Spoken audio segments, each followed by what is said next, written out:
Assalamualaikum warahmatullahi wabarakatuh. Perkenalkan, nama saya Siti Nurholifah dari kelas PBA 2A. Dalam video kali ini saya akan membahas kedudukan Al-Quran dan hadis dalam Islam. Namun sebelum itu kita akan membahas mengenai pengertian Al-Quran dan hadis.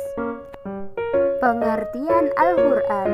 Menurut bahasa, kata Al-Quran berasal dari bahasa Arab, yaitu bentuk jamak dari kata benda atau masdar dari kata kerja Qoro'ana yaqro'u Quran, yang berarti bacaan atau sesuatu yang dibaca berulang-ulang. Sedangkan menurut istilah, Al-Quran adalah kalam Allah yang diturunkan kepada Nabi Muhammad sebagai mukjizat, disampaikan dengan jalan mutawatir melalui perantara malaikat Jibril, dan bagi yang membaca Al-Quran dinilai ibadah kepada Allah. Selanjutnya, pengertian hadis. Secara bahasa, kata hadis atau al-hadis memiliki arti baru, yaitu asya al-jadid atau sesuatu yang baru. Di samping arti baru, hadis juga mengandung arti dekat atau al-qorib, yaitu sesuatu yang dekat yang belum lama terjadi, dan juga mengandung arti berita atau al-khobar. Sedangkan secara istilah, hadis adalah segala ucapan Nabi Muhammad SAW, segala perbuatan serta keadaan atau perilaku beliau. Untuk selanjutnya kita akan membahas kedudukan Al-Quran dan hadis dalam Islam.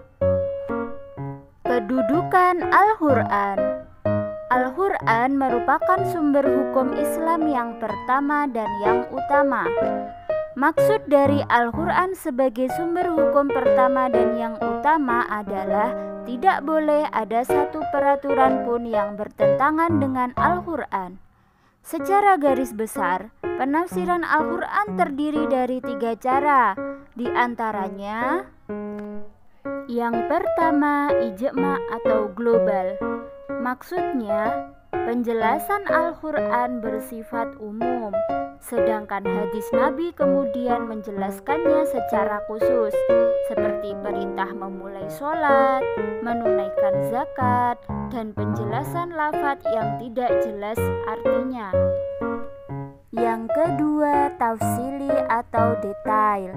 Maksudnya, Al-Quran menjelaskan hukum secara rinci dengan penjelasan yang rinci, sedangkan hadis Nabi menjadi penguat penjelasan Al-Quran.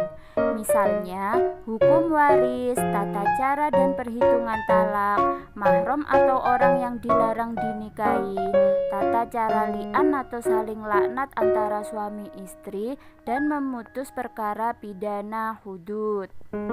Yang ketiga, isyarah atau isyarat. Maksudnya, penjelasan Al-Quran hanya sebatas prinsip hukum, baik dengan gerak isyarat maupun ungkapan langsung. Mengenai hadis Nabi, memberikan penjelasan secara rinci tentang hukum yang terkandung dalam pokok bahasan tersebut. Selanjutnya, kita akan membahas mengenai kedudukan hadis. Hadis juga memiliki kedudukan yang penting dalam Islam, yaitu sebagai sumber hukum kedua setelah Al-Quran. Dengan demikian, hadis wajib untuk dipelajari untuk memahami ajaran dan hukum Islam. Pendapat para ulama tentang kedudukan hadis terhadap Al-Quran diantaranya: A. Al-Quran dengan sifat yang hoti al-wurud atau keberadaannya pasti dan diyakini.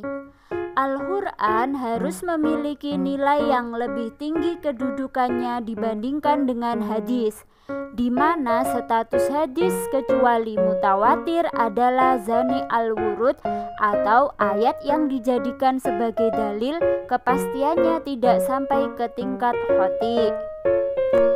B. Hadis adalah keterangan dan penjelasan tentang Al-Quran. Dengan kata lain, yang dijelaskan dalam hadis merupakan penjabaran dari Al-Quran, dan keberadaan hadis sebagai bayan tergantung pada keberadaan Al-Quran. C. Sikap para sahabat yang selalu merujuk pada Al-Quran terlebih dahulu.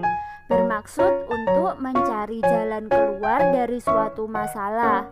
Jika tidak ditemukan dalam Al-Quran, mereka merujuk pada sunnah yang mereka ketahui atau mereka dapat bertanya kepada sahabat lainnya. Sekian penjelasan dari saya, semoga bermanfaat. Apabila ada kurangnya, saya mohon maaf. Wassalamualaikum warahmatullahi wabarakatuh.